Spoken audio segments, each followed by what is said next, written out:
एक चीज़ वो आ गई, परवाना उन्हें अंडा दिता, अंडे दे विचों लार्वा सुंडी, और सुंडी तो बाद एक प्यूपा एक खोल चढ़ा लेंदी अपने उत्ते, ते जिंदे नाल वो फिर अगली नस्ल फिर प्यूपा बनती है। सब तो जिहड़ी जालम और साडी दुश्मन है स्टेज वो किहड़ी है, वो है सुंडी वाली। कपाह तो इलावा गुलाबी सुंडी किसी होर चीज़ ते हमला नहीं करती, ये सिर्फ कपाह ते हमला करती है। कपाह दे फुल ते आएगी तो फुल दे जरदाने खावेगी, और अगर टिंडे ते आएगी तो टिंडे दे विच मौजूद जिहड़ा पेवा है और पेवे दे विच तेल जिहड़ा है उहदे जिहड़े नर हिस्से ने उन्हां नूं खावेगी।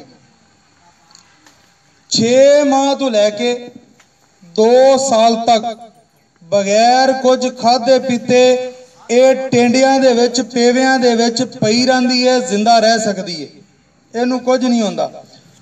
ये कदों खत्म होंदी है, कदों बाहर निकलती है, जदों इहनूं धुप लगती है।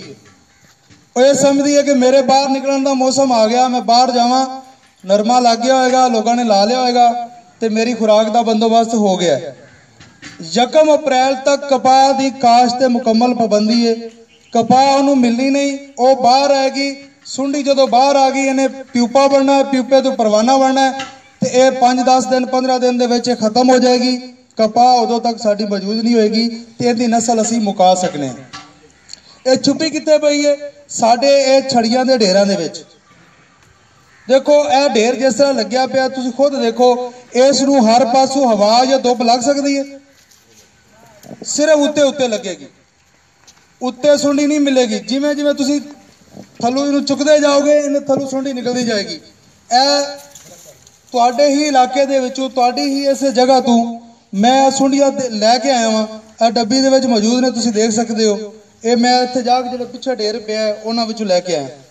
इत्थों निकल के एक सुंडी अज मार लई असीं, ते इहदा मतलब यह है कि असीं 150-200 सुंडियां मार लईआं, क्योंकि इन्हें निकल के अगे अंडे देने ने। जदों ये खत्म हो गई तो अंडे कित्थों आउणगे। ये बहुत मकार चलाक कीड़ा है। अंडा कित्थे दिंदा है, इनकी पसंदीदा जगह देखो, जिहड़ा टेंडा 14 दिन तो लैके 28 दिन का होवे, उस टेंडे के थल्ले सबज जिहड़ियां छोटियां पत्तियां होंदियां ने, उन्हां पत्तियां दे दरमियान करके डंडी दे कोल जाके अंडा दिंदा। अंडा तुहानूं नज़र नहीं आएगा, बहुत बारीक और भौरे जे रंग का बहुत ही बारीक होंदा है।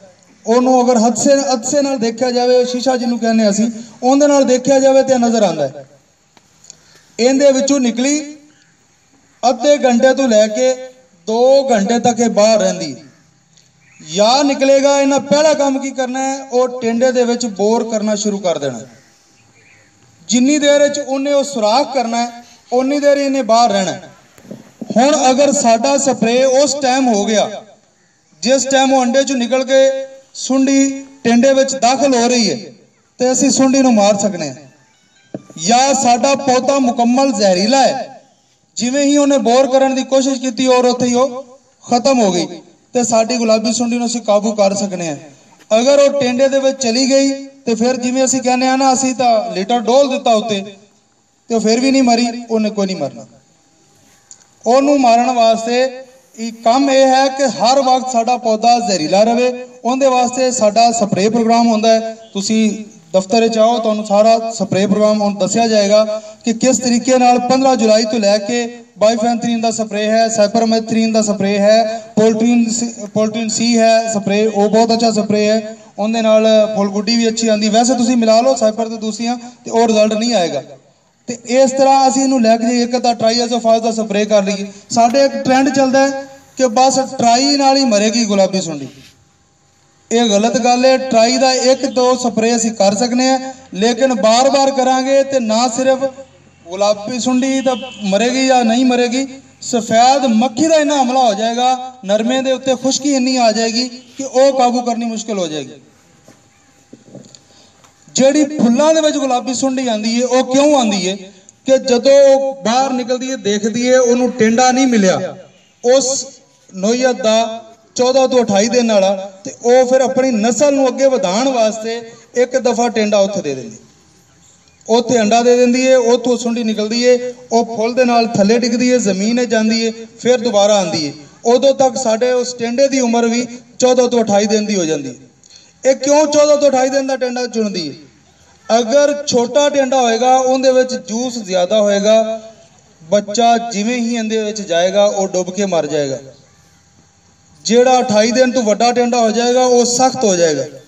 ਸਖਤ ਟੈਂਡੇ ਦੇ ਵਿੱਚ ਬੱਚਾ ਦਾਖਲ ਨਹੀਂ ਹੋ ਸਕਦਾ। ਆਪਣੇ ਬੱਚੇ ਦੀ ਖੁਰਾਕ ਦਾ ਬੰਦੋਬਸਤ ਪੂਰਾ ਕਰਕੇ ਆਂਦੀ। ਹੁਣ ਸਾਡੇ ਕੋਲ ਇਸ ਟਾਈਮ ਲਾਇਆ ਅਮਲ ਕੀ ਹੈ? ਜਿੰਨੇ ਸਾਡੇ ਢੇਰ ਛੜੀਆਂ ਪਈਆਂ ਨੇ ਇਹਨਾਂ ਨੂੰ ਅਸੀਂ ਅੱਛੀ ਤਰ੍ਹਾਂ ਝਾੜੀਏ। ਇਹਨਾਂ ਦੇ ਵਿੱਚੋਂ ਟਿੰਡੇ ਜਿਹੜੇ ਨੇ ਬੱਚੇ ਖੁਚੇ ਪੇਵੇ ਜਿਹੜੇ ਮੌਜੂਦ ਨੇ ਉਹਨਾਂ ਨੂੰ ਕੱਢ ਕੇ ਉਹਨਾਂ ਨੂੰ ਤਲਫ ਕਰ ਦਈਏ। ਤੰਦੂਰ 'ਚ ਬਾਲਣਾ ਹੈ, ਅੱਗ ਚਲਾਣੀ, ਜੋ ਕਰਨਾ। ਭੱਠਿਆਂ ਵਾਲੇ ਬਹੁਤ ਅੱਛਾ ਕੰਮ ਕਰ ਰਹੇ ਨੇ ਉਹਨਾਂ ਵਾਸਤੇ, ਤੇ ਮੈਂ ਕਹਿੰਦਾ ਕਿ ਅਸੀਂ ਬਹੁਤ ਖੁਸ਼ ਹਾਂ ਕਿ ਉਹਨਾਂ ਨੇ ਉਹ ਕੰਮ ਕੀਤਾ ਹੈ। ਸਾਨੂੰ ਆ ਕੇ ਉਹਨਾਂ ਨੇ ਮਜ਼ੀਦ ਤੇਜ਼ ਕਰ ਦਿੱਤਾ ਹੈ। ਸਾਨੂੰ ਹੱਥ ਵੀ ਨਹੀਂ ਹਿਲਾਉਣਾ ਪੈਂਦਾ ਤੇ ਉਹ ਆਉਂਦੇ ਨੇ ਆ ਕੇ ਕਰ ਜਾਂਦੇ ਨੇ। ਇਹ ਕਰਨ ਨਾਲ ਗੁਲਾਬੀ ਸੁੰਡੀ ਮੁਕੰਮਲ ਤੌਰ ਤੇ ਤਲਫ ਹੋ ਜਾਏਗੀ। ਇੱਕ ਵਾਰੀ ਕਰਨ ਨਾਲ ਨਹੀਂ ਹੋਏਗੀ। ਇਹ ਨਾ ਸਮਝਣਾ ਕਿ ਵੀ ਇੱਕ ਵਾਰੀ ਕਰ ਲਿਆ ਤੇ ਹੋ ਜਾਏਗੀ। ਇਹਨੂੰ ਸਾਨੂੰ ਬਾਰ-ਬਾਰ ਕਰਨਾ ਪਏਗਾ। 2-3 ਸਾਲ ਤੱਕ ਅਸੀਂ ਮੁਸਲਸਲ ਇਹ ਅਮਲ ਕਰਾਂਗੇ ਤੇ ਗੁਲਾਬੀ ਸੁੰਡੀ ਦਾ ਜਿਹੜੀ ਹੈ ਹਮਲਾ ਕਾਫੀ ਹੱਦ ਤੱਕ ਕਮ ਹੋ ਜਾਏਗਾ। ਪੂਲੇ ਇਸ ਤਰ੍ਹਾਂ ਬਣਾਓ ਜਿਸ ਤਰ੍ਹਾਂ ਪੂਲੇ ਬਣਾਏ ਹੋਏ, ਛੜੀਆਂ ਥੱਲੇ ਨੇ ਉਸ ਤਰ੍ਹਾਂ ਉਹਦਾ ਪਾਂਦ ਉੱਤੇ, ਇਹਨੂੰ ਹਰ ਤਰਫੋਂ ਧੁੱਪ ਲੱਗੇਗੀ ਔਰ ਇਹਦੇ ਵਿੱਚ ਗੁਲਾਬੀ ਸੁੰਡੀ ਜ਼ਿੰਦਾ ਨਹੀਂ ਰਹਿ ਸਕੇਗੀ, ਨਿਕਲ ਜਾਏਗੀ ਵਿੱਚੋਂ। ਦੂਸਰਾ ਫਾਇਦਾ ਇਹਦਾ ਕੀ ਹੈ ਕਿ ਛੜੀਆਂ ਦੀ ਮਿਆਦ ਵੀ ਵੱਧ ਜਾਂਦੀ ਹੈ। ਵੈਸੇ ਤੁਸੀਂ ਢੇਰ ਨੂੰ ਲਾਵੋ ਸਾਰੇ ਨੂੰ ਘੁਣ ਲੱਗਿਆ ਹੋਣਾ, ਇਸ ਤਰ੍ਹਾਂ ਇਹਨੂੰ ਹਵਾ ਲੱਗਦੀ ਰਹੇਗੀ, ਜਿਹੜਾ ਇਹਦਾ ਮਿਆਦ ਵੀ ਵੱਧ ਜਾਂਦੀ। ਤੇ ਅਗਲੀ ਜਿਹੜੀ ਅਹਿਮ ਗੱਲ ਹੈ, ਇਹਨੂੰ ਇਸਤੇਮਾਲ ਕਰਨਾ ਵੀ ਆਸਾਨ ਹੈ। ਉਹ ਛੜੀਆਂ ਖਿੱਚਣ ਵਾਸਤੇ ਇੱਕ ਇੱਕ ਕਰਕੇ ਖਿੱਚਦੇ ਰਹਿੰਦੇ ਆ, ਬੜਾ ਥੱਕਦੇ ਆ, ਤੇ ਇਹ ਤੁਸੀਂ ਇੱਕ ਪੂਲਾ ਜਾ ਕੇ ਇਸਤੇਮਾਲ ਕਰ ਸਕਦੇ ਹੋ। ਉਹ ਮੈਂ ਮਕਬੂਲ ਹੋ ਜਾਵੇ। ਇੱਕ ਗੱਲ ਆਖਰੀ ਮੈਂ ਕਰਾਂਗਾ, ਜਿਸ ਜਗ੍ਹਾ ਤੇ ਜਿਸ ਰੂਈ ਤੇ ਇਸ ਦਾ ਗੰਦ ਲੱਗ ਜਾਂਦਾ ਹੈ, ਇਸ ਦਾ ਇਹਨੂੰ ਫਿਰ ਜਿੰਨੀ ਫੈਕਟਰੀ ਚਲੀ ਜਾਵੇ ਇਹਦਾ ਮਾਦਾ ਲੱਗ ਗਿਆ, ਇਹਨੂੰ ਮਾਰਿਆ ਗਿਆ ਤੇ ਉਹ ਜਿਹੜਾ ਸੋਲੂਸ਼ਨ ਜਿਹਾ ਨਿਕਲਦਾ ਹੈ ਉਹ ਇੰਨਾ ਜ਼ਹਿਰੀਲਾ ਔਰ ਖਤਰਨਾਕ ਹੁੰਦਾ ਹੈ। ਧਾਗਾ ਬਣਿਆ, ਧਾਗੇ ਤੋਂ ਬਾਅਦ ਕਪੜਾ ਬਣਿਆ, ਕਪੜਾ ਬਣਨ ਤੋਂ ਬਾਅਦ ਰੰਗਣ ਵਾਲੀ ਫੈਕਟਰੀ 'ਚ ਗਿਆ ਤੇ ਉਸ ਜਗ੍ਹਾ ਤੇ ਰੰਗ ਨਹੀਂ ਚੜਦਾ। ਇਸ ਰੰਗ ਨਾ ਚੜਨ ਦੀ ਵਜ੍ਹਾ ਤੋਂ 12 ਅਰਬ ਰੁਪਏ ਦਾ ਪਾਕਿਸਤਾਨ ਦਾ ਸਾਲਾਨਾ ਨੁਕਸਾਨ ਹੁੰਦਾ। ਬਾਕੀ ਗੱਲਾਂ ਸਾਰੀਆਂ ਬਾਅਦ ਵਿੱਚ, ਜਿਹੜਾ ਸਾਡਾ ਨੁਕਸਾਨ ਹੋ ਗਿਆ। ਇਸ ਵਾਸਤੇ ਹੁਣ ਛੜੀਆਂ ਉਲਟਾ ਕੇ ਉਹਨਾਂ ਨੂੰ ਉਲਟ ਪੁਲਟ ਕਰਕੇ ਕਚਰਾ ਜਲਾ ਕੇ ਅਸੀਂ ਗੁਲਾਬੀ ਸੁੰਡੀ ਨੂੰ ਕੰਟਰੋਲ ਕਰ ਸਕਨੇ ਆ। ਤੇ ਗੁਲਾਬੀ ਸੁੰਡੀ ਦੇ ਹਵਾਲੇ ਨਾਲ ਕੋਈ ਹੋਰ ਗੱਲ ਹੋਵੇ ਤੇ ਮੇਰੇ ਨਾਲ ਤੁਸੀਂ ਕਰ ਸਕਦੇ ਹੋ, ਪੁੱਛ ਸਕਦੇ ਹੋ। ਤੇ ਮੈਂ ਹੁਣ ਇਜਾਜ਼ਤ ਚਾਹਾਂਗਾ। ਬਹੁਤ ਸ਼ੁਕਰੀਆ ਤੁਹਾਡੇ ਲੋਕਾਂ ਦਾ।